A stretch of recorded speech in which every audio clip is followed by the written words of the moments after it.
Então, boa tarde novamente aí. Antes de tudo aí, gostaria de agradecer novamente a Anne por disponibilizar aí um tempo, né, para ter essa conversa conosco, né. Vou, de início aqui também, falar um pouquinho do currículo dela, né, fazer uma apresentação mais formal aqui. A Anne, ela é doutoranda, né, em ensino de ciências e biologia pela Universidade de São Paulo.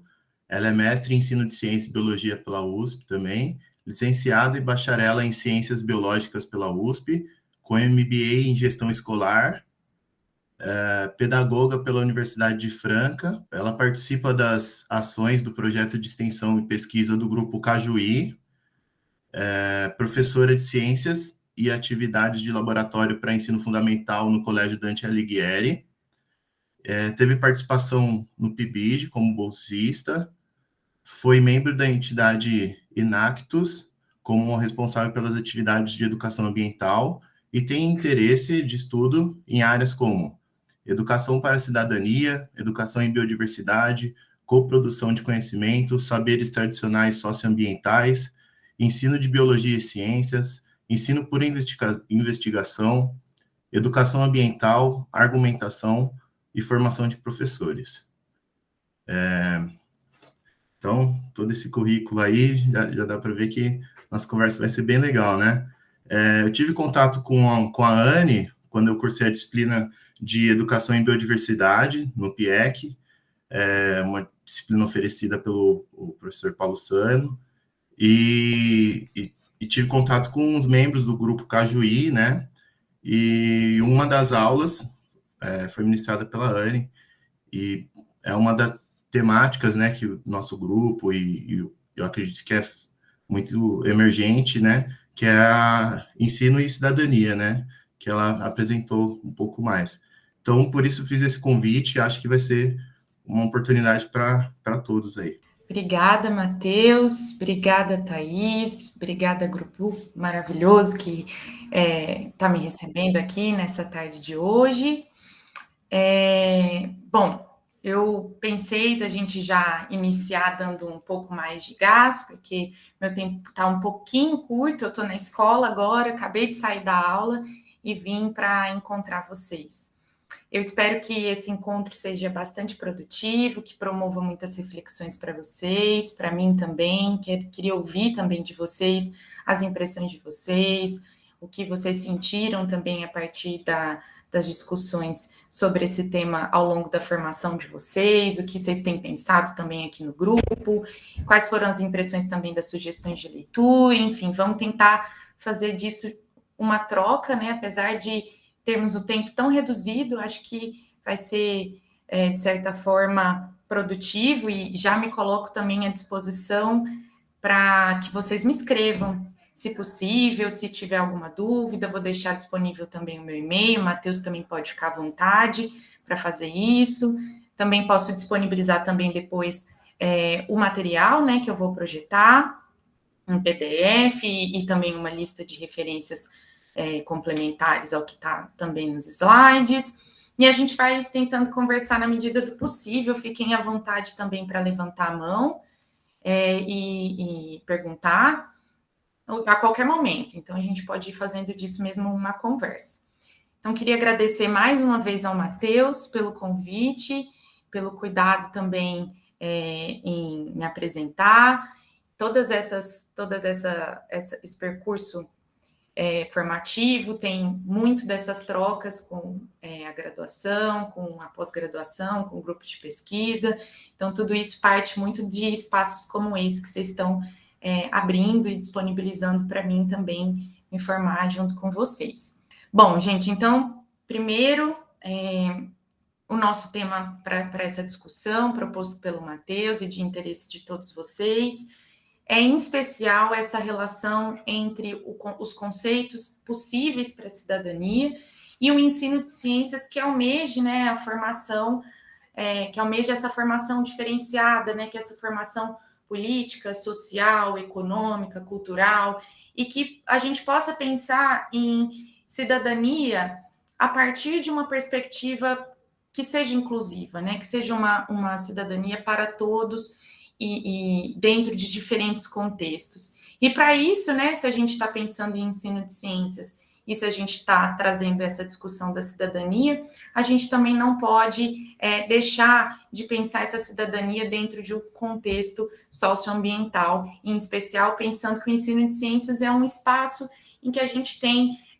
tantas possibilidades, é um espaço tão rico para a gente pensar também essa relação com o meio ambiente.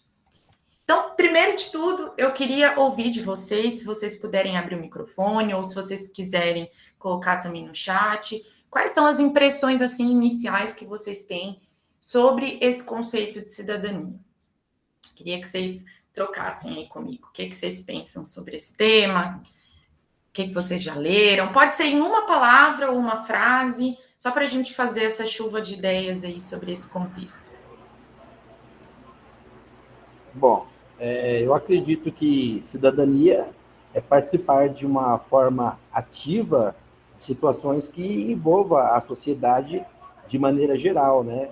Trabalhar alguns conceitos que, sei lá, de alguma forma coletiva, traga benefício a todos. Mas não é só participar, né? Tem uma posição ali, uma participação de defesa, de defender aquilo que acredita, ser uma pessoa ativa em relação a algumas situações. Acredito que seria isso.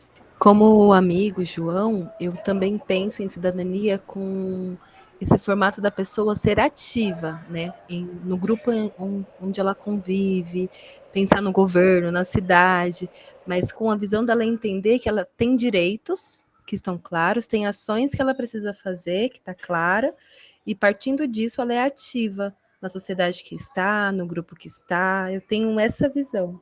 Só uma pequena fala, para entrar um pouquinho diferente dos colegas. Por favor, sim. Para nós sermos ativos, pensando em cidadania, a gente também precisa que a sociedade nos dê espaço. Não é uma questão só de vontade própria ou de proatividade, mas num sentimento de que eu pertenço a um coletivo porque o coletivo me dá espaço suficiente para que eu seja o José Leandro na sociedade. Isso que tanto o João quanto Janaíne e José Leandro trouxeram são alguns elementos centrais, né, que a gente pode pensar esse conceito de cidadania, em especial, né, se a gente traçar aí um histórico desde o conceito mais clássico até o que a gente está colocando aqui em pauta hoje, que é problematizar esse conceito a partir de novos estudos, de novas perspectivas. Esses elementos ainda permanecem centrais, né?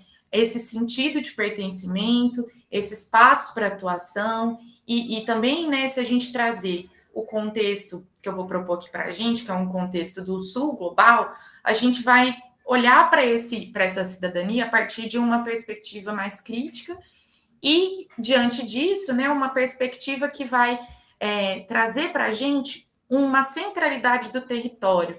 Eu acho que esse é um elemento importante, que eu estou começando a me debruçar de uma forma um pouco mais profunda, que tem essa relação que o José Leandro também colocou, dessa importância de se entender dentro de um espaço. Para isso, a gente precisa de uma perspectiva política bastante inclusiva, e que a gente vai ver que em alguns momentos isso não fica tão claro, esses espaços não estão tão abertos como vocês pontuaram, né? Que essa postura ativa, ela às vezes fica impossibilitada, né? Diante de uma estrutura de poder que vai então silenciar algumas vozes em detrimento de outras que são que geralmente, né, estão dentro de uma cultura, né, e um poder que é homogeneizador. Então, a gente tem que sempre pensar em qual é essa cidadania que a gente está falando. E é essa provocação que eu tenho para a gente discutir hoje, né? Diante disso, então, a gente precisa identificar algumas perguntas que os nossos trabalhos precisam fazer, que a nossa atuação enquanto professor e professora, o que a gente pode trazer para dentro da sala de aula para desmistificar essa cidadania que às vezes pode ficar um pouco superficializada se a gente não tiver muito clara essa demarcação nossa nos nossos trabalhos e na nossa ação. E aí, Milton Santos, né, que é, para quem não conhece, um dos intelectuais da área da geografia, em especial da área da sociologia e da filosofia, que é um intelectual negro brasileiro e que vai trazer essa centralidade da cidadania para a gente.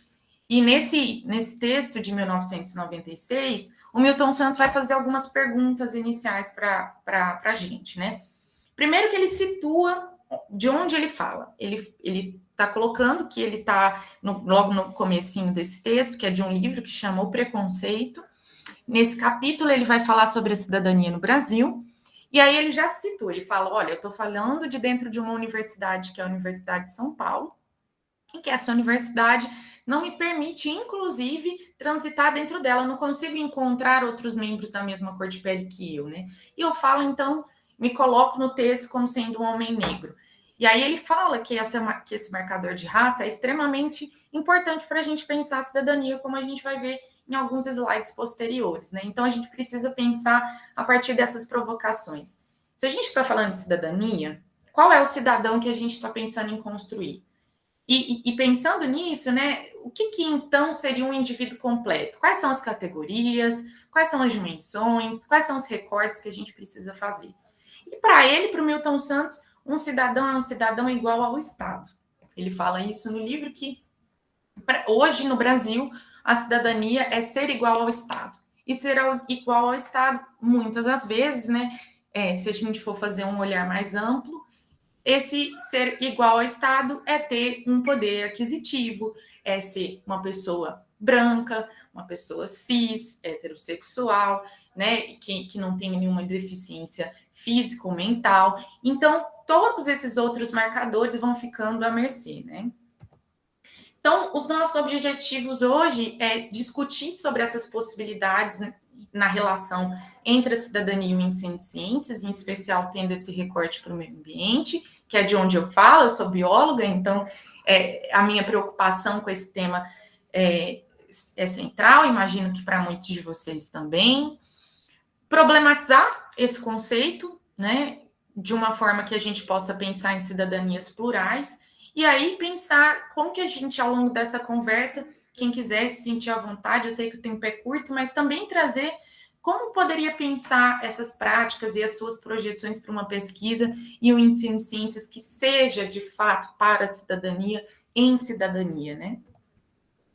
E aí a gente precisa relembrar de alguns marcadores que a gente tem dentro das nossas normativas, e uma delas, né, que é central, é a nossa Constituição de 88, que vai colocar aqui um ponto fundamental para a gente pensar essa relação entre cidadania, meio ambiente e ensino, que é o fato do nosso meio ambiente ser um direito, e que esse direito, aí dentro do nosso pacote de direitos, deve ser conservado, deve ser mantido, tanto pelo poder público quanto pela coletividade. E aí a gente tem que pensar nesse direito como sendo um meio ambiente ecologicamente equilibrado. E aí a gente tem que pensar nesse ecologicamente equilibrado é o quê, né? E aí a gente tem que pensar, esse poder público, ele está garantindo acesso a todas as camadas que um ambiente equilibrado tem, né? Se a gente for pensar em uma cidadania associada a isso. E será que a nossa formação está possibilitando aos nossos estudantes enxergar essas diferentes camadas que envolvem a conservação e a preservação do meio ambiente? E quais grupos, né, estão tendo acesso a esse meio ambiente? E como que a gente pode trazer essa discussão para dentro da sala de aula? Acho que essas são algumas perguntas centrais quando a gente olha para a Constituição. Se a gente vai para um olhar mais geral para a cidadania, a gente pode trazer aqui LDB e BNCC, a Lei de Diretrizes e Bases da Nossa Educação, né, de 96, e a Base Nacional Comum Curricular de 2015. São aí normativas do ensino que a gente tem que olhar com um pouco mais de cuidado. Então, se a gente olha para a LDB, primeiramente, a gente vê que a cidadania está muito centralizada em relação também à qualificação para o trabalho. No meu TCC do MBA, eu fiz até uma provocação, dando uma olhada para o plano de ensino da Escola de Aplicação aí da FEUSP. E aí, olhando para esse material, sempre que cidadania aparecia no texto, estava associada a um contexto de trabalho, na maioria das vezes. não vou dizer sempre que eu não quero ser reducionista, mas na maioria das vezes essa cidadania estava associada a essa qualificação para o trabalho. Vocês já podem ir pensando aí quais pistas que essa cidadania pode estar sendo sinalizada nesses documentos. Depois, a gente vai ver que na BNCC a cidadania aparece 47 vezes. Se você der um Ctrl F no documento e pesquisar cidadania, ela vai aparecer 47 vezes dentro da BNCC. Mas em nenhum momento a BNCC coloca que cidadania é essa que a gente está falando. Então, a gente precisa tomar muito, muito, muito, muito cuidado para quando a gente vai também fazer uma análise desses textos, porque o que os estudos têm demonstrado, e eu tenho me tirado assim um pouco da minha pesquisa para olhar, que esse conceito de cidadania ele pode ficar superficializado, que ele cai em uso comum, né? Que ele não está sendo profundamente discutido. E eu falo isso porque de uma experiência particular, que como que eu me deparei, né, com esse conceito? Eu estava no mestrado em Ribeirão Preto, orientada pelo professor Marcelo Motocani, e em uma das revisões da FAPESP, em um relatório que ele mandou, a FAPESP falou para ele que eles não entendiam o que era esse cidadão crítico que ele tanto falava, que queria formar os alunos do ensino de ciências para uma cidadania crítica. E aí o Marcelo falou assim, preciso começar então a me debruçar sobre esse tema, e ele me deu uma proposta bastante desafiadora, que foi ler Adela Cortina, que foi essa filósofa espanhola, que foi base do meu trabalho de mestrado, e que hoje, assim, eu vejo que a gente pode ampliar muito a partir desse olhar clássico que ela traz. Então, eu tive esse incômodo também, igual o Marcelo, que era de perceber, bom, tanta alfabetização científica, o ensino por investigação, essas normativas falam tanto dessa formação para a cidadania. Quando a gente traz essa perspectiva do meio ambiente, que pede essa ação cidadã, e a gente não sabe que cidadania é essa que a gente está falando. E aí, se a gente está falando, né, de uma discussão sobre cidadania, um dos eixos centrais que aparecem de forma bem recorrente nos trabalhos sobre cidadania é a noção de justiça. E como a gente está falando, né, sobre esses diferentes grupos que a gente tem que olhar, como o próprio José Leandro trouxe, que a gente tem que olhar também se essa participação está sendo efetiva, e a Adela Cortina traz esse conceito também como um centro. Se a gente está pensando em uma educação para a cidadania que seja dentro de um estado de justiça, a gente também precisa esclarecer esse termo. Então, a justiça, de acordo com o Souza, que é um outro livro super interessante que vai falar sobre justiça e racismo ambiental a partir da diáspora, ele vai colocar para a gente que a gente tem que trazer, então, essa noção de justiça associada com a distribuição dos riscos. Quem são os afetados? Esses riscos, eles estão mais direcionados para um grupo do que para o outro? A gente está reconhecendo as diferentes experiências, né, e a diversidade de participantes que estão envolvidos. E aí a gente precisa pensar nesse conceito, então, como sendo uma participação num processo político a partir de uma justiça plural e unificada. Unificada no sentido de que ela deve ser considerada a partir de um centro, de um eixo, e que todos devem ter tanto possibilidade de ação quanto possibilidade de reflexão, né, acerca dessa justiça. E aí, ainda nessa problematização sobre a cidadania, né, a gente tem aí Paulo Freire falando, então, dentro dessa provocação, de que, às vezes, quando se fala de cidadania, né, parece um conceito muito abstrato, com uma certa força mágica, como se quando a palavra cidadania fosse pronunciada, automaticamente todos a ganhassem, né? Como se fosse um presente que políticos e educadores dessem ao povo. E não é só isso, né? É preciso deixar claro que a cidadania, e não é isso, né? É preciso deixar claro que a cidadania é uma produção, uma criação política. Então, por isso que a gente tem que pensar, né, que essa cidadania, ela é um construto histórico, que ela perpassa por diversos interesses, que ela perpassa por diversos agentes, e que a gente precisa, então, não entender ela como algo que é inerente, como algo que está garantido na nossa Constituição e que isso, então, de certa forma, faz parte do nosso pacote de direitos. Mas sim olhar para ela pensando em como que a gente pode levar isso para dentro da sala de aula, para as nossas pesquisas, entendendo ela como uma construção. Os alunos, eles têm que estar envolvidos em atividades que promovam essa criação política, para que eles entendam, né, a sua realidade, desvelhem essas relações e entendam quais são os problemas ali envolvidos, né? Que eles possam buscar esses temas que estão associados a essa cidadania na sua localidade, quais são as tensões, né? Quais são os agentes, quais são as vozes, as agências, né? E tudo isso que está envolvido nessa percepção de cidadania também. E aí, então, eu vou agora trazer para vocês o conceito clássico, que tanto o Gudinas, né, que é essa referência que eu trouxe para vocês, que o Gudinas também é latino-americano, ele é o Eduardo, né, o primeiro nome dele, e ele vai fazer uma problematização desse conceito de cidadania, que é uma problematização que eu tinha comentado na disciplina junto com o professor Paulo Sano, que o Matheus acompanhou, que é uma das referências que hoje eu tenho me debruçado um pouco mais para pensar a cidadania, junto com o Milton Santos, que também vai trazer esse olhar para a cidadania a partir de uma perspectiva mais localizada, né? A partir dessas tensões do nosso país, dessas tensões da América Latina, né? Então, aí a gente tem que pensar, né? Esse conceito tradicional de cidadania tem alguns elementos chaves. A justiça, que a gente já falou, uma ênfase no direito e no dever, e o Estado-nação como sendo o centro de tudo isso. Eles que vão ditar todas essas regras.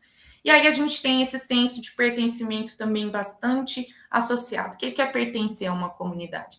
É você identificar que ali você tem espaço para fala, mas que também você tem espaço para ação. Então, pertencer é identificar esses direitos, identificar esses deveres e entender que a cultura que essa sociedade está ali construindo, ela também possibilita diferentes discursos, né? E com isso, se eu tenho voz, e se eu consigo agir, e se eu consigo entender que os meus direitos estão garantidos, eu me sinto pertencente. E aí, só se sentindo pertencente que eu consigo, de fato, agir dentro dessa comunidade, desse grupo. Se não, eu não consigo, que é o que a Adela vai colocar.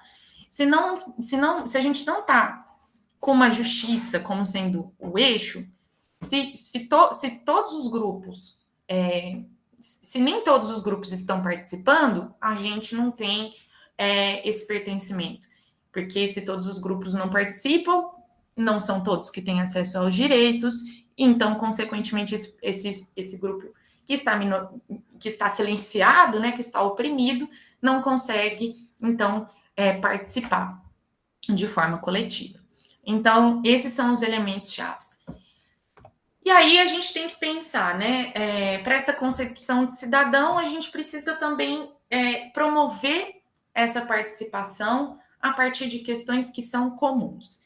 E construir essa identidade, né, junto com os alunos, na verdade, a gente vai identificar quais possibilidades de identidade tem nesses espaços, nas nossas pesquisas, para fortalecê-los ou ampliá-los, né? Então, esses ideais de cidadania que a gente está colocando aqui, para a Adela Cortina, que é essa filósofa que tanto me foi cara, né, no meu mestrado, ela vai colocar para a gente essa importância da justiça e da pertença e de alguns domínios, então, para a gente identificar se o Estado é de justiça, se existe pertencimento e se existe cidadania por consequência. Então, ela vai provocar a gente a partir de algumas dimensões de cidadania. Aqui eu trouxe para vocês alguns recortes do que seriam cada uma dessas dimensões. Se a gente olha para a cidadania econômica, ela está mais associada, então, a como esses cidadãos têm acesso à distribuição e monetarização de bens e serviços. Eles têm o consumo, poder de consumo? Essa seria a cidadania econômica. A cidadania civil seria aquela associada à vida cotidiana. É você conseguir ter acesso ao seu bem-estar. Você conseguir, por exemplo, comprar um carro próprio a partir da sua cidadania econômica, e com esse carro, por exemplo, você consegue circular por onde você bem entender. Você vai sair na rua, você consegue encontrar grupos que tenham as mesmas percepções que você, é você identificar quais são os seus interesses individuais. E esses interesses individuais também vão perpassar por uma cidadania econômica, política, social e intercultural. Percebam, então, que essas dimensões, elas estão bem imbricadas, né? Elas não são totalmente separáveis. E esse foi o meu incômodo, e aí eu já vou dar um spoiler de quais são, para mim, algumas lacunas da abordagem da Adela. A Adela Cortina fala que essas dimensões, elas não são fragmentadas mesmo. Porém, quando a gente vai trazer algumas delas, parece que falta algumas, tem alguns links que a gente poderia ainda costurar. E para mim, essa cidadania civil, ela ainda é um pouco obscura. Não sei qual é a percepção de vocês quando vocês fazem leituras a respeito dela ou das discussões que vocês têm, né? Essa é uma ação que ela olha muito para essa individualidade, para essa prática individual, mas que, ao mesmo tempo, está muito associada a essa dimensão política e econômica, que é até difícil separá-la. Então, a gente pode ir social e intercultural. Para mim, as outras estão mais demarcadas, né? A cidadania civil, ela ainda está em um contexto um pouco mais complicado. Que quando eu fui fazer o meu trabalho na minha dissertação, eu tive essa dificuldade de identificar aqui o aluno está falando sobre cidadania civil. Aqui não, aqui já é uma cidadania política. E esse é a dificuldade maior da ferramenta, né? Como a gente vai transformar uma discussão filosófica tão imbricada em categorias de análise? Esse foi o meu desafio principal. E aí a gente tem essa cidadania também política, que vai olhar para normas, deveres, as normativas, os nossos projetos de lei, as nossas, por exemplo, a LDB, nós temos agora também a normativa, que é a BNCC, a nossa Constituição Federal, tudo isso entraria aí dentro dessa cidadania política, são esses direitos políticos. A cidadania social são os direitos básicos. Então, saúde, meio ambiente, educação, transporte, esses bens que são coletivos, que são de todos e que devem estar garantidos. A cidadania intercultural já vai olhar para os diferentes grupos sociais que a gente tem na nossa sociedade, né? E como cada um desses grupos tem características étnicas, raciais, como de linguagem.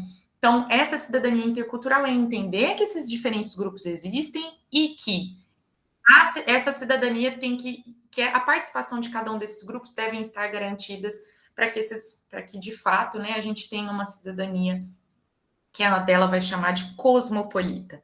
Cosmopolita porque vai envolver uma participação geral de todo o grupo, uma participação que ela vai trazer, então, que esses são alguns recortes que eles devem ser amplos e devem estar inerentes a cada participação de cada grupo em um estado de justiça. E aí já vem outra crítica que a gente pode talvez traçar juntos, que é, agora que eu estou no doutorado e que eu entrei para um olhar, talvez, vamos dizer assim, diferente do que eu estava no mestrado, porque no mestrado eu estava trabalhando com o espaço formal, a escola, né, educação formal, e principalmente, né, olhando para as abordagens de ensino dentro de uma cidade, né, de um ambiente urbano, e agora no doutorado eu já estou olhando para um espaço rural, em especial marcado por comunidades quilombolas. Então a gente tem que pensar, né, diante disso, que essa cidadania, se ela for cosmopolita, ela pode ser até, esse termo, ele pode ser até superficializado também, se a gente não fizer uma problematização disso. Então, esse termo cosmopolita foi a primeira coisa que o Paulo Sano me perguntou na minha banca de qualificação. Ele falou assim, mas isso de cosmopolita não engloba alguns grupos que estão distantes, né, de todos esses recortes que a gente está trazendo aqui. Esse exemplo do carro, essa possibilidade de ação política. Então, a gente vê que essas marcações da Cortina, né, para mim, o meu trabalho, e ainda tanto no mestrado, ainda no doutorado, nada mais são do que dispositivos para a gente problematizar narrativas. São lentes que a gente olha, coloca e entende quais são as lacunas e de que forma a gente pode trabalhar isso dentro do ensino. Então, se a gente está percebendo que dentro da nossa ação, da nossa pesquisa, a gente precisa problematizar a cidadania econômica, a cidadania intercultural, a política, então a gente tem que pensar cada uma dessas dimensões como sendo, então, critérios para a gente avaliar se essa cidadania ela está, vamos dizer, mais próxima de uma justiça plural ou não. E se a gente também pode pensar em outras categorias, em outras dimensões, como, por exemplo, agora eu tenho pensado muito em uma dimensão que não tem aqui, que é uma dimensão afetiva, por exemplo, estética, que é uma dimensão que está de certa forma relacionada com a cidadania intercultural, mas que coloca esse emocionar dentro, por exemplo, de uma ação com o meio ambiente. Não tem como a gente destacar as habilidades afetivas dentro desse processo, né? E aí, gente, depois eu vou deixar aqui também uma referência que saiu recente de um artigo produzido a partir do meu trabalho de mestrado, que vai contar como que eu fui encadeando essas ideias a partir da minha dissertação. E eu trouxe a dissertação em especial porque é um material em português. Esse é um material em inglês que também vocês podem ficar à vontade para darem uma olhada depois. E aí eu vou dar uma acelerada aqui, que eu já bati meu teto. A gente tem que ficar com alguns recados, né, dessa nossa fala. Essa cidadania, gente, é para quem? É por quê e é o quê no seu trabalho, na sua ação pedagógica, né, na sua pesquisa. Porque se a gente for falar de cidadania no Brasil, o próprio José Murilo de Carvalho, né, que faleceu recentemente, ele vai falar que, inclusive, a cidadania, quando ela foi implementada dentro desse conceito clássico, ela chega no Brasil, né, a partir de um contexto que é colonialista, que é colonial, né, dentro do Brasil colonial. E que, de forma geral, se a gente olhar até hoje, os escravizados, até hoje, as pessoas que sofrem desse lastro da escravização, elas ainda não têm direito a alguns serviços que são básicos. Ainda não tem, que é o que o Milton Santos também problematizou, que eu estava colocando para vocês. E aí eu queria deixar algumas referências, né? O Eduardo Gudinas, que trouxe, que eu estava falando para vocês, que ele vai fazer, então, uma discussão muito parecida com a que o Milton Santos também faz, que é olhar para essa cidadania, hoje, majoritariamente falando, muito ligada ao mercado, que também a Isabel Martins vai falar sobre isso, alguns outros autores que problematizam a cidadania também vão falar. Uma cidadania que ela está muito voltada para...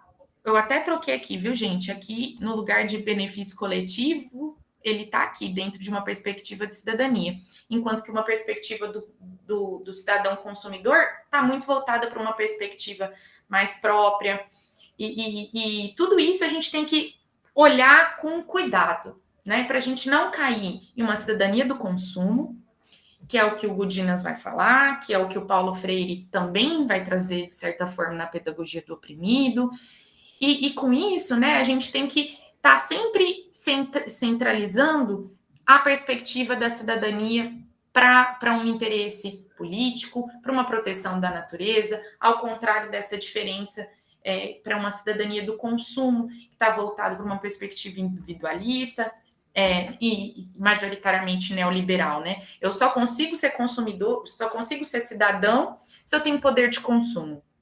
E aí é o que vocês vão ver por aí chamando, né, como a gente tem essas diferentes lacunas a partir dessas dimensões de cidadania, não temos acesso aos direitos básicos, não temos acesso ao poder político, não temos acesso ao direito econômico, a gente vai, então, entrando em algumas cidadanias que a gente chama de incompletas, ou que o Milton Santos vai chamar de mutiladas, ou que alguns outros autores vão chamar de subordinadas, de baixa intensidade, semi-cidadania. Porque se a gente for parar para pensar, a cidadania cosmopolita da Adela é uma utopia, né? Mas a gente precisa trazer, inclusive na nossa linguagem, nos nossos marcadores, nas nossas categorias, essa denúncia, né, desses grupos que também não têm acesso a esses direitos. E aí a gente tem que pensar que Paulo Freire ele traz um caminho muito interessante para a gente pensar essa cidadania. E o meu trabalho agora no doutorado é pensar como a gente pode, então, problematizar essa cidadania, associando essas cidadanias do Gudinas, né, essa meta-cidadania ambiental, que ele vai trazer como sendo um eixo para a gente pensar a cidadania, com essa perspectiva freiriana, que é de desvelamento da realidade e de uma construção coletiva. E aí eu deixo essa pergunta para vocês pensarem, né? O que a gente, então, deve considerar ao buscar uma educação, uma pesquisa, uma ação em biodiversidade, na educação ambiental, em prol de uma cidadania e de uma justiça ambiental, né? Para isso, a gente tem que democratizar esses ideais de cidadania, pensar nessa relação a partir de uma realidade específica e não universalizar, né? E não querer ser muito cartesiano e não pensar de uma forma generalista. E se a gente for querer fazer um trabalho, né, que seja de fato propositivo para dentro da sala de aula, o professor Pedro Reis vai trazer uma possibilidade, que é pensar essa cidadania ambiental a partir de um olhar específico, desde um nível global até uma escala, desde um nível local até uma escala global, para pensar ações coletivas, para pensar na resolução de problemas, para pensar em alcançar essa sustentabilidade, pensar as esferas públicas, as esferas privadas, o que a gente pode trazer para a ação individual dentro da sala de aula, mas também para projetar ações coletivas. E aí a gente tem algumas críticas a respeito, então, dessa cidadania generalista, dessa cidadania universalista, dessa cidadania homogeneizante, né? E é o que o Gudinas, então, vai trazer para a gente a respeito das meta-cidadanias ecológicas, é centralizar essa cidadania a partir de uma região, de um território que está demarcado por dimensões específicas de relação desses sujeitos com questões culturais, éticas, afetivas, estéticas. Cada território vai ter uma relação diferente com o meio ambiente, uma relação diferente com os seus sujeitos e, consequentemente, uma cultura diferente. Então, a gente precisa, talvez, trazer essas discussões para um nível um pouco mais específico, né? Então, esse que é o exercício que a gente tem que pensar. Como que a gente faz essa transição, né? Local, global. E aí, as provocações que eu faço para vocês, por fim, agora eu finalizo de verdade, é como a gente pode pensar essa cidadania, esse ensino, a partir dessa centralidade no território e nas relações desses sujeitos com o território, romper com essas visões universalistas e cartesianas, em vez de a gente querer categorizar, né, a cidadania dentro da sala de aula, a gente pensar mais nas relações, investigar essas dimensões de cidadania a partir das interfaces, né, entre elas. As ações sociopolíticas, gente, são um tema que a gente tem também investigado bastante, o professor Pedro Reis também está trazendo essa discussão. A gente sair de um discurso para pensar o que de fato o aluno tem que fazer dentro da sala de aula, tem que projetar dentro do seu espaço, para conseguir vivenciar essa civilidade, né? Para conseguir vivenciar essa cidadania. A argumentação pode ser uma ferramenta muito útil, no meu trabalho de mestrado foi, para conseguir promover o embate entre as ideias, né? Uma discussão, de fato, centrada em diferentes discursos. Então, eu percebi que duas coisas foram importantes no meu mestrado para que a discussão fluísse. Primeira foi a discussão sociocientífica, centrada a partir de uma perspectiva que veio dos alunos do tema, veio dos professores do tema, que era essa discussão sobre o desaparecimento das abelhas, né? Uma discussão sobre o desaparecimento das abelhas, uma discussão sociocientífica que eu fui perguntando e foi desencadeando em diversas outras categorias. E que as dimensões que a Adela propõe, na verdade, elas só recortam o olhar ambiental para a gente construir ações mais robustas, justas, democráticas e éticas, só para a gente perceber, usar o óculos para entender quais são as possibilidades de lacuna e ampliar, né, essa ação. E aí eu deixo aqui algumas categorias para vocês irem pensando também, né? Outras que a gente pode trazer: memória, a resistência, né, a partir de diferentes percepções de cidadania, a identidade, a moral, formas de vidas tradicionais, que é o meu enfoque do doutorado, por exemplo, como que eles podem trazer para a gente outras possibilidades de interagir a partir de uma cidadania centrada na conservação do meio ambiente, e essas vivências particulares de cada espaço, de cada território, que podem possibilitar diferentes cidadanias. E é isso, gente. Ultrapassei 10 minutinhos e estou aqui com um horário super apertado. Eu peço desculpas para vocês, porque eu imagino que essa discussão poderia se alongar aí por bastante tempo, e é uma pena que eu vim tão corrida. E eu gostaria também de pedir para que, caso vocês se sintam interessados, eu posso vir em uma outra quarta, nesse mesmo horário, para ouvi-los e a gente discutir um pouco mais, porque hoje o tempo está mesmo muito, muito corrido. Eu vou para uma reunião agora às 17h10, mas queria agradecer demais a vocês pelo contato. Eu espero que tenha sido esclarecedor, que tenha possibilitado muitas movimentações produtivas também em vocês.